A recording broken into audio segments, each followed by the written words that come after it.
Hello and welcome to PlayStation Grenade. If you've clicked on this video, it's most likely because you're about to play the next entry in the God of War series. It may have been quite a while since you last played a God of War title and the story may be a bit hazy, so I thought now is a great time to get up to date on everything Kratos has been up to through his gore-filled life. So if you're ready, let's do this. Let's pick up the story when Zeus, the king of the gods, learns of a prophecy which will see him killed by a mere mortal man.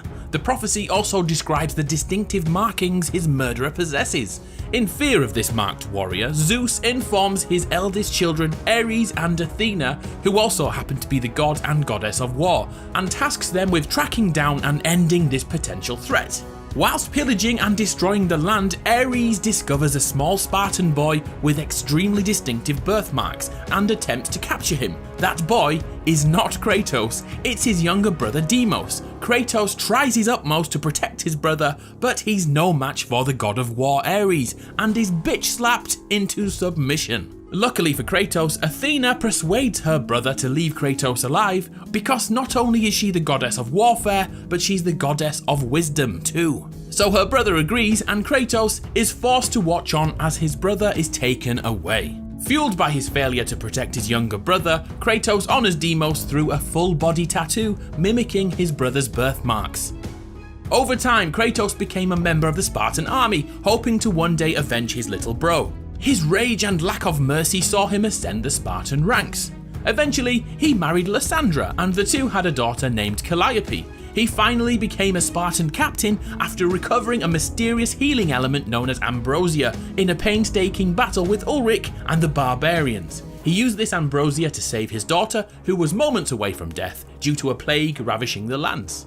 Kratos and his thirst for war saw the Spartan army annihilate all opposition until the day the barbarians returned, led once again by Ulrich. The barbarian hordes easily overpowered and massacred the Spartans, and all Ulrich needed to do was kill the defeated Kratos. With his final breath, Kratos called to the god of war Ares and offered his life in return for victory. Ares! Destroy my enemies, and my life is yours. Seeing this as an opportunity to build the ultimate warrior and disciple, Ares instantly slaughters the barbarian hordes and binds Kratos to the Blades of Chaos, a constant reminder of his pledge to the god of war. Kratos continued to murder and pillage in the name of Ares and slowly lost his humanity. Only his love for his wife and daughter prevented Kratos from becoming the ultimate weapon of war Ares desired. So knowing this, Ares sent Kratos to destroy a temple created to honor Athena. The village oracle attempts to stop him, but consumed by rage and ambition, Kratos massacres all inhabitants. But the final two victims will haunt him for the rest of his life. Ares had sent Kratos' wife and child to that temple in the hopes he would murder the only things keeping his humanity alive, and thus becoming the ultimate weapon. Kratos, now devastated, finally realised he could no longer serve Ares and vows revenge for the murder of his family. The oracle curses Kratos to wear the ashes of his murdered wife and daughter for the rest of his life, leading to his unwanted nickname, the Ghost of Sparta. Upon breaking his vow to Ares, Kratos is captured and tormented by the Furies. The Furies were effectively oath keepers who punished anyone who broke a vow or promise. The three Furies kept Kratos in a dreamlike state, almost wiping his memories completely. Luckily for Kratos, Orcos, who physically holds broken promises on his body in these disgusting parasite-like tumours, saw the injustice of his pledge to Ares and assists him. The Ghost of Sparta learns the only way to be freed is to kill the three Furies, which he does with surprising ease.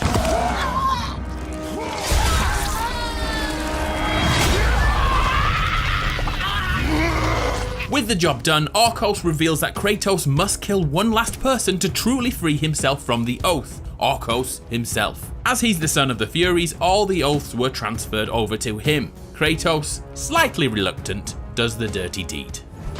The truth of the murder he committed, the slaughter of his wife and child, the carnage forged from his relentless ambition. Yes indeed, Kratos' memories fully return and once again he is ravaged by the death of his wife and child. Poor guy just can't catch a break.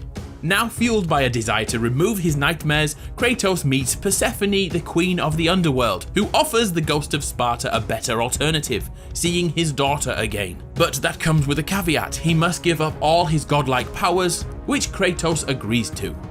Kratos reunites with his daughter, but the happiness is short-lived. Persephone reveals she has unleashed Atlas, a hulking great titan who will destroy the pillar that cradles the earth, killing all mankind and the gods of Olympus. Of course, Kratos can't stand for that and gives up his life with his daughter, and once again goes on the warpath against Persephone and Atlas. Due to Atlas's size, Kratos opts to chain him to the upper edges of the underworld, whilst he returns to finish Persephone. As she dies, her body explodes and the resulting force destroys the pillar. Luckily, Atlas is still chained into place and now holds the world on his shoulders for the rest of time. Kratos once again commits himself to serving the gods in the hopes of having his memories removed, but after a decade of servitude, he is a little pissed off to say the least, and lets the gods know. 10 years, Athena. I have faithfully served the gods for 10 years. When will you relieve me of these nightmares? Athena hears his calls and proclaims that if Kratos can kill Ares, the god of war, she will take his nightmares away. Kratos is more than happy to oblige, gaining revenge and losing his visions are all he has ever wanted, so off he trots to Athens to face Ares and his army. Kratos meets the local oracle, who reveals the only way to defeat a god is through a mystical item known as Pandora's box, which so happens to be chained to another great hulking titan called Kronos. Kratos does what Kratos does and murders his way to Pandora's box, and just before he's about to open it, Ares, who feels a disturbance in the force, sorry, wrong franchise, Ares senses Kratos and hurls a pillar a few thousand miles away, impaling Kratos almost touching distance away from the artifact he needs to kill Ares. Death is only the beginning for Kratos. After a long journey through the underworld, he gets back to Athens to finally open Pandora's box and becomes Mega Kratos, a huge version of himself, and fights Ares. Ares uses powerful memories of Kratos killing his own family to gain the edge in battle, but Kratos, driven by revenge, bests him and kills the god of war. Kratos, who has now fulfilled his vow of vengeance, once again asks for his memories to be removed, but Athena is having none of it. No man, no god could ever forget the terrible deeds you have done. A broken and frankly devastated Kratos takes himself to the highest mountain in all of Greece. The ghost of Sparta throws himself to his certain death, but the gods had a greater vision for his future and ascend him to another level. You will not die this day, Kratos. From that moment on, Kratos became The new god of war. Sat on his new throne, Kratos has a vision and travels to the Temple of Poseidon to seek answers. Once there, he finds his mother dying, who reveals his brother Deimos is still alive and is being held captive by Thanatos, the god of death. And with that, Kratos' mama dies. Now back in Sparta, Kratos battles his younger self and reclaims his Spartan army from the pre-God of War days. The God of War goes on yet another murder spree and locates the gateway to Death's domain. Here, we finally see Deimos, who has the sexiest beard I've seen in a long time, and once freed, Deimos reveals his anger for Kratos is the only thing that kept him alive, and attempts to kill his brother. During the fight between the brothers, Thanatos takes Deimos away as he wants to be the one who kills him, but just in time, Kratos arrives and saves his brother. That becomes the catalyst for the two to work together, and the brothers take down the god of death, but at the cost of Deimos' life.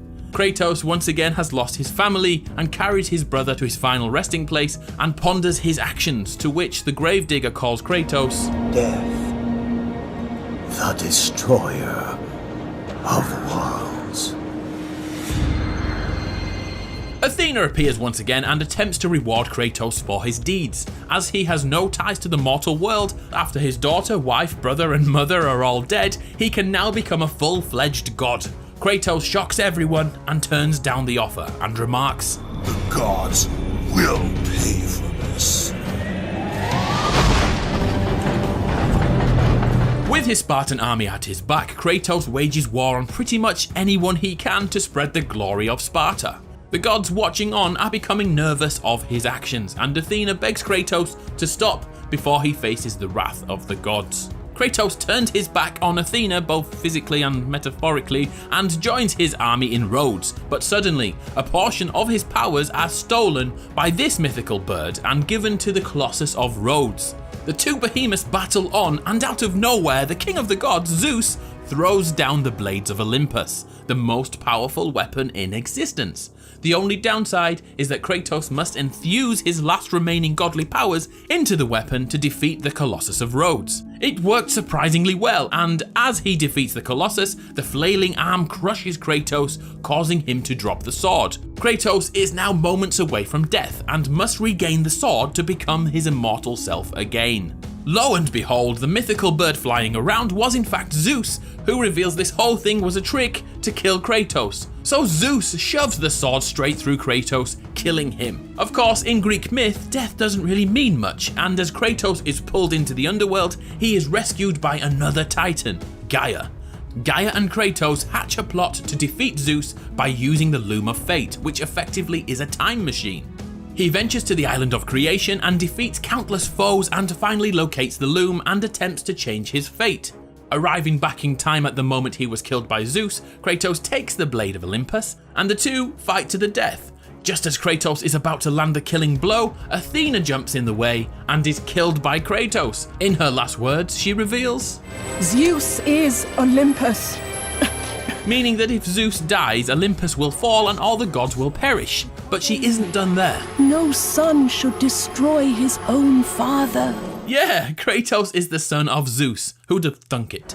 No, I have no father. Kratos is not flustered by the revelations and once again uses the Loom of Fate to build his army, filling it with titans from the past. A huge war breaks out as the titans attempt to climb Mount Olympus. A key battle is won when Gaia and Kratos defeat Poseidon, but actually flood the entire world in the process. Once atop of the mountain, Zeus lays in wait and knocks Gaia and Kratos to their death. Gaia manages to hold on, but refuses to help Kratos, revealing herself to be just as untrustworthy as those pesky gods. Now dead, again, Kratos is in the underworld for the 5th time, but this time he defeats Hades, the god of the underworld. Whilst here, Kratos learns how to defeat Zeus, and it's once again by using Pandora's box. But this time though, it's locked behind the flames of Olympus, which can only be extinguished by its namesake Pandora. Once Pandora is located, Kratos' humanity finally kicks in again, and he sees her like a daughter he lost. When the moment arrives for Pandora to sacrifice herself to extinguish the flames of Olympus, Kratos won't allow it. Eventually she does break free, but another god stands in her way, Zeus. Father and son Zeus and Kratos fight, which is punctuated with Pandora attempting to complete her task in life. Her last-ditch attempt is foiled by Kratos, who refuses to lose another daughter. But one final insult from his dad, Don't fail her like you failed your family. puts things into motion which can never be undone. After waking, Kratos opens Pandora's box to reveal, well, nothing. It's empty. This anticlimax is taken to the next level as Kratos and Zeus stand over the now ruined, flooded and destroyed world they have created. Face me, father. It is time to end this. Yes, my son. It is time.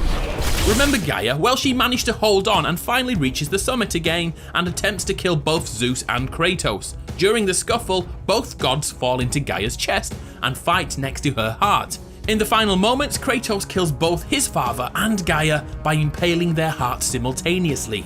Kratos has now defeated all the gods and all the titans. The Greek pantheon is no more. But wait, Zeus somehow transcended his body and his spirit form attempts to kill Kratos once again, using a mixture of fear, violence and those memories Kratos hates so much.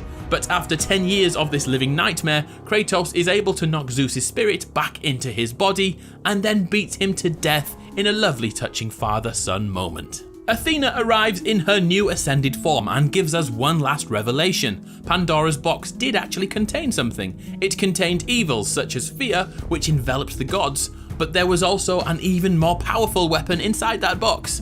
And that was hope, which sounds ridiculous, but helped Kratos achieve his ambitions to defeat the gods of Olympus. Athena asks for hope to be returned to her so she could give it to mankind, but Kratos, looking at the devastation around him, refuses her offer and does this instead.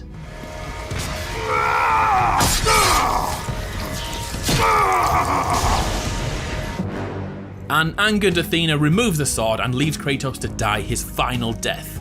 The story isn't quite over yet though, as Kratos' body is no longer here and a trail of blood leads over the cliff edge. You could call it a cliffhanger ending. See what I did there?